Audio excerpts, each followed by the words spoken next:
Hi, Chris. How you doing? I've got your work up here. I want to take a look at it. Hey, listen, man. The first thing I want to notice is that this file is an incorrect size. Do something here. You're at 13. You're at like 13 by 8.5, and it's supposed to. This file is supposed to be 10.5 by 15.5. Right here. See, in the deliverables. So, I mean, listen, I'm going to go ahead and say this. I think it's, there's a lot of times where it seems like, project specifications aren't as clear as they should be or could be. And you're going to find that throughout your career. I mean, you're going to get specs thrown at you that you're like, what? And you got to figure them out. And I've been doing it my whole life.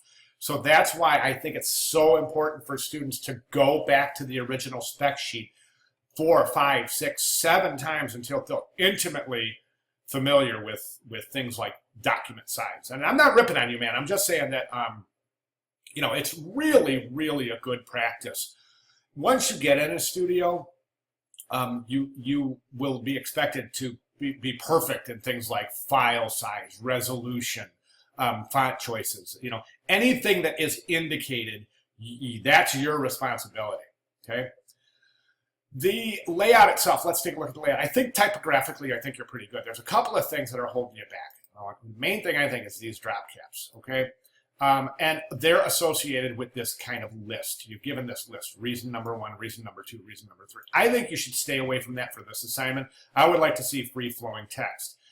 That would mean you use one drop cap and you don't, it's not really necessary to use drop caps on different paragraphs, like different headings, okay? Drop caps usually indicates the beginning of the article. There's usually a relationship between the headline and the drop cap, which there is, so that's good. But I would like you just to start the type instead of saying reason number 1, reason number 2. And I think it'll flow much smoother. It'll end up looking better because this is really kind of decimating your right column. And I'll get a little bit more on that in 1 second. So drop cap, a drop cap is called a drop cap because it drops into the paragraph. Okay, so when you set your drop cap, try to make it drop into the paragraph. This is wonderful technique. It's just gorgeous when it's done right. But you don't want it halfway down and halfway up. You really want to drop that cap. So research drop cap and how to do it. Okay, your rags look pretty good. Short, long, short, long, short, long. That's wonderfully set. That is a wonderfully set paragraph right there in terms of rags. This right here, watch my cursor and watch the pattern as it goes whoop. See that pattern it makes? You don't want that.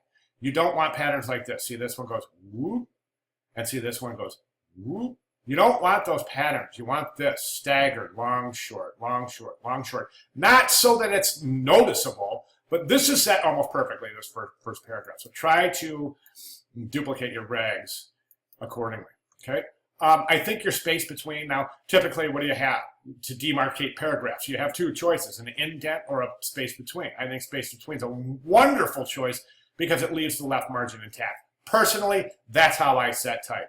I think right here, that space between your paragraphs here is too large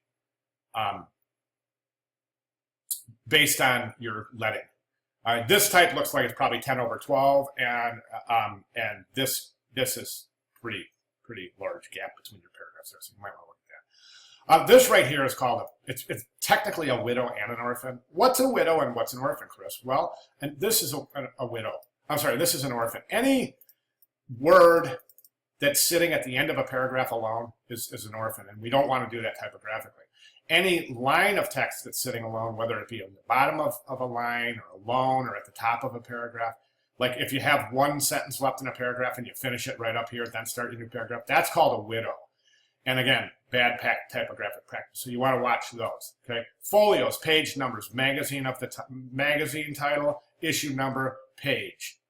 Page, issue number, magazine title. In those orders, they're symmetrical. They fold on top of each other if you've ever noticed in a magazine.